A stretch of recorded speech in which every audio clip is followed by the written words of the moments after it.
네, 주님, 우리의 찬양을 주의 병에 담으소서. 찬송가 340장으로 하나님 앞에 영광을 올려드리겠습니다. 340장 함께 찬양하시겠습니다.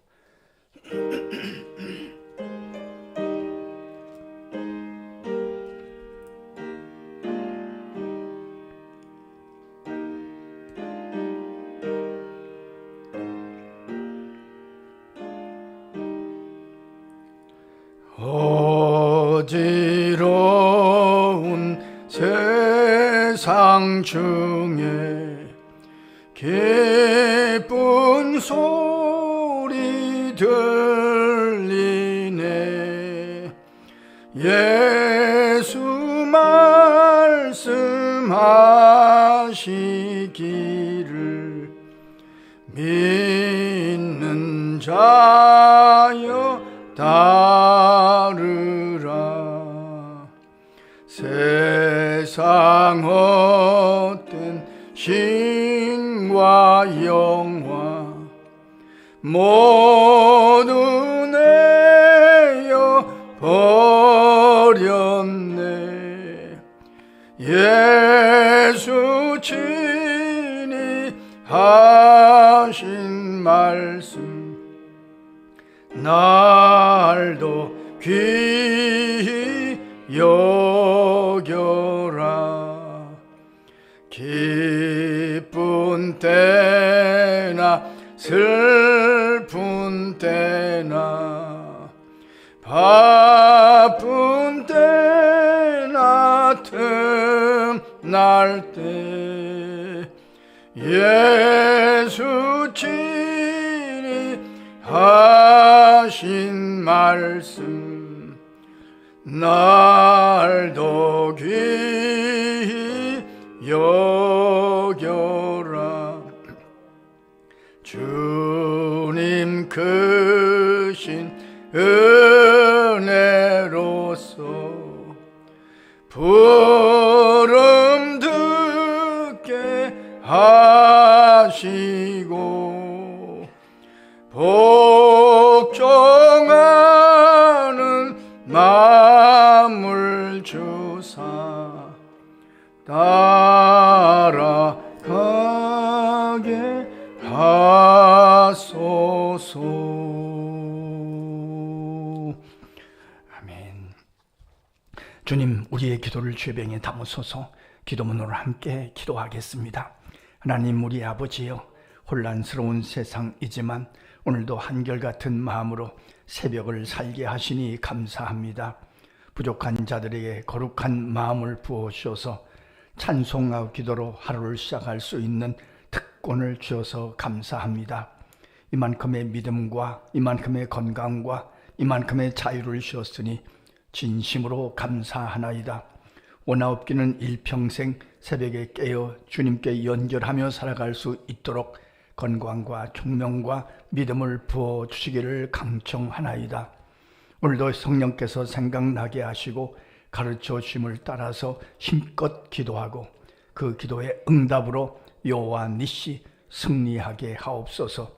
목자가 양을 인도하듯이 우리의 발걸음을 인도해 주셔서 여호와 로이, 주께서 우리의 목자가 되어주심을 체험하고 할렐루야 찬송케 하옵소서. 한 치 앞도 모르고 살지만 주께서 미리 예비해 주심으로 여호와 이레의 축복을 확인하게 하옵소서. 여러모로 두렵고 불안한 세상이지만 여호와 샬롬, 주께서 부어주시는 평강으로 모든 일들을 넉넉히 감당해 가게 하실 줄 믿습니다. 몸과 마음이 아픈 이들과 여러 가지 문제를 만난 이들을 신방해 주셔서 여호와 라파, 치유의 축복을 허락해 주시기를 소원하나이다. 비 피해로 슬픔을 당한 유족들과 1년 농사를 날려보낸 농민들에게 긍휼을 베풀어 주옵소서. 당국자들이 지혜롭게 위로하며 해결해 가도록 분별력을 더하여 주옵소서. 교회들도 피해를 입은 곳이 많다고 하오니 돕는 손길들을 통하여 속히 회복되기를 강청하나이다. 우리 교회 아동부 여름성례학교 후에 함께 하셔서 은혜가 충만하기를 간구하나이다. 섬기는 주의 종들에게 선생님들에게 은사를 더하여 주셔서 한 영혼을 주께로 인도하는 기쁨이 충만하게 하옵소서. 모든 일정을 주장해 주셔서 안전하게 진행되도록 다스려 주시기를 강청하나이다. 공부하는 자녀들과 시험을 준비하는 청년들에게 집중력을 더하여 주옵소서. 나이 차인 청년들의 앞길을 인도해 주셔서 만남의 복도 허락해 주시며 생명의 복도 풍성케 하옵소서. 군대에 가는 아이들과 해외에 출탄 성도들을 눈동자와 같이 보호해 주옵소서. 우리가 새벽마다 기도하는 선교사님들이 오늘도 성령으로 충만하게 하셔서 허락하신 사명을 넉넉하게 감당해 가게 하옵소서. 어려운 이웃들의 삶도 평강으로 이끌어 주옵소서. 하나님을 사랑하는 자, 곧 그의 뜻대로 부르심을 입은 자들에게는 모든 것이 합력하여 선을 이루어 주실 줄 믿습니다. 예수 그리스도의 이름으로 기도합니다. 아멘. 하나님의 말씀 요한복음 7장 10절로 24절 함께 읽겠습니다. 그 형제들이 명절에 올라간 후에 자기도 올라가시되 나타내지 않고 은밀히 가시니라. 명절 중에 유대인들이 예수를 찾으면서 그가 어디에 있느냐 하고 예수에 대하여 무리 중에서 수군거림이 많아 어떤 사람은 좋은 사람이라 하며 어떤 사람은 아니라 무리를 미혹한다 하나 그러나 유대인들을 두려워하므로 드러나게 그에 대하여 말하는 자가 없더라. 이미 명절의 중간이 되어 예수께서 성전에 올라가사 가르치시니 유대인들이 놀랍게 여겨 이르되 이 사람은 배우지 아니하였거늘 어떻게 그를 아느냐 하니 예수께서 대답하여 이르시되 내 교훈은 내 것이 아니요 나를 보내신 이의 것이니라.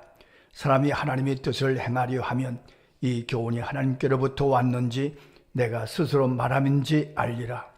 스스로 말하는 자는 자기 영광만 구하되 보내신 이의 영광을 구하는 자는 참되니 그 속에 불의가 없느니라. 모세가 너희에게 율법을 주지 아니하였느냐? 너희 중에 율법을 지키는 자가 없도다. 너희가 어찌하여 나를 죽이려 하느냐? 무리가 대답하되 당신은 귀신이 들렸도다. 누가 당신을 죽이려 하나이까? 예수께서 대답하여 이르시되 내가 한 가지 일을 행하매 너희가 다 이로 말미암아 이상히 여기도다. 모세가 너희에게 할례를 행하였으니 그러나 할례는 모세에게서 난 것이 아니요 조상들에게서 난 것이라. 그러므로 너희가 안식일에도 사람에게 할례를 행하느니라. 모세의 율법을 범하지 아니하려고 사람이 안식일에도 할례를 받는 것이 있거늘 내가 안식일에 사람의 전신을 건전하게 한 것으로 너희가 내게 노여워하느냐? 외모로 판단하지 말고 공의롭게 판단하라 하시니라. 아멘. 이렇게 요한복음을 쭉 읽다 보면은 예수님이 놀라운 정말 감탄할 만한 기적 같은 그런 일들을 행하셨을 때 어떤 이들은 박수치고 와 굉장하십니다. 좋아하고 드디어 메시아가 오셨다고 그렇게 좋아하는 이들이 있었는가 하면은 어떤 이들은 시비를 걸고 꼬투리를 잡고 할 수만 있으면 예수님을 깎아내리려고 하는 무리들이 있었다는 것을 오늘 성경을 보면서 확인하게 됩니다. 자, 장사하는 마음으로 가득한 성전을 예수님이 들어가셔서 다 뒤집어 엎으셨어요. 그러니까 이 성전을 청소하셨을 때 그 일반 성도들은 얼마나 통쾌하겠습니까? 돈을 가져와서 하나님 앞에 제사 드릴 양과 염소와 바꿔보니까 다 병들은 거예요. 비실비실해요. 흠이 너무 많아요. 그런데 이 종교 지도자들과 장사꾼들이 결탁해서 성전이 장사하는 마음으로 가득해요. 이걸 주님이 뒤집어 엎으셨어요. 그러니까 모든 일반 성도들은 박수치고 와, 참 좋다. 정말 메시아가 나타난 모양이다. 그런데 찔림을 받았지만 이건 내가 잘못했다. 잘못했다는 찔림을 받았지만 고치지 않는 이들이 있었어요. 오늘 본문을 보면서 그런 무리들에 대해서 우리가 오늘 묵상을 했으면 좋겠습니다. 38년 된 병자를 고쳐주셨어요. 그건 모두가 좋아야 되는 거 아닙니까? 38년 동안 누워있던 병자를 주님이 고치셨어요. 그런데 시비가 났어요. 안식일에 자리를 들고 걸어가라고 했다. 왜 안식일을 범했느냐? 왜 율법을 범했느냐? 율법의 근본 정신은 사람을 살리는 겁니다. 성경 말씀의 근본 정신은 사람을 살리는 겁니다. 그런데 삐뚤어진 자들은 마음에 찔림을 받았어요. 아, 우리가 잘못했구나. 그걸 알아요. 알면서도 율법을 왜 어기느냐, 안식일을 왜 범하느냐, 예수님께 시비를 걸어요. 오병이어의 기적을 행하셨어요. 사람들이 와 했어요. 그런데 한쪽 무리들, 대제사장과 바리새인과 종교 지도자들은 박수를 치지 않아요. 좋아하지 않아요. 예수님에게로 사람들이 몰려가는 것을 좋아하지 않아요. 그래서 주님은 이런 이들을 외식주의자들이라고, 사람에게 보이려고 하는 자들이라고 그렇게 명명하셨습니다. 기도를 하더라도 사람에게 보이려고 하는 거예요. 사거리에 서서 두 손 들고 지나가는 사람들이 다 보게. 그래서 사람들이 보고, 야, 저분은 참 신앙이 참 좋은 분이다. 사람들이 보고 박수를 받으려고. 오늘 본문에도 그런 말씀 있죠. 사람에게 영광을 받으려고. 이런 이들이 외식주의자들, 율법주의자들이었다는 것입니다. 형식주의자들이었어요. 이들은 예수님이 행하신 놀라운 일들을 보면서 자기들도 우리가 잘못됐구나, 마음에 찔림을 받았지만, 그러나 결정적인 문제가 나를 고치지는 못했어요. 회개하지는 못했어요. 이것이 너무 가슴 아픈 일이에요. 오늘날도 마찬가지입니다. 우리의 숙제입니다. 이게 우리의 중요한 과제입니다. 말씀 앞에 정직하게 섭니다. 말씀 앞에 정직하게 서면 말씀이 나를 책망합니다. 말씀 앞에서 정직하게 서면 말씀이 나를 찌릅니다. 이렇게 해라, 저렇게 해라, 너 이것을 잘못했다, 이걸 고쳐라. 그러면 그 말씀을 붙들고 나를 고치면 돼요. 나를 바꾸면 돼요. 그게 회개예요. 그러면 되는데 이 종교 지도자들은 그렇지 못했다는 것이 우리가 오늘 본문을 읽으면서 확인해야 될 그런 말씀입니다.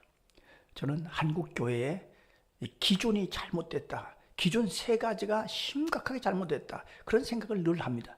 한국 교회의 잘못된 기준 첫째는요, 숫자예요. 숫자가 많은 곳에 가야 뭐가 되는 것 같아요. 그래서 농촌교회, 개척교회 가면요, 목사님들이 전부 주눅 들어 있어요. 두 번째 잘못된 기준은요, 크기예요. 크기가 큰 곳에 가면 뭐가 된 것 같아요. 큰 곳에 가면 굉장한 일들을 이루어가는 것 같아요. 이런 착각이 있어요. 오죽하면 주님께서 예루살렘 성전을 보면서 와, 굉장합니다 하는 제자들에게 헐어버려라, 내가 사흘 만에 세우리라, 그렇게 말씀하셨을까요? 또 한 가지 잘못된 기준은 화려함이에요. 한국 교회는 언제부턴가 엄청난 화려함 속에 빠져 있어요. 인테리어를 하는데요, 엄청나게 합니다. 제주도에 있는 제 동기 목사님이 제주도에서 목회를 잘하는 분인데 거기 건축을 한다고 연락이 왔어요. 목사님, 대전에서 건축 잘하는 교회 있으면 한번 장로님들하고 탐방을 한대요. 제가 못마땅했어요. 별로 좋아하지 않았어요. 올 테면 오고 말 테면 말아라. 성도 여러분, 이게 기준이 전혀 잘못됐어요. 마태복음 25장에 의하면 예수님의 기준, 하나님의 기준은 지극히 작은 자 하나에게 한 것이에요. 사람들이 관심도 가져주지 않고 아무런 신경도 쓰지 않은 자들에게 한 것이 주님 앞에 한 것이라고 말씀하셨어요.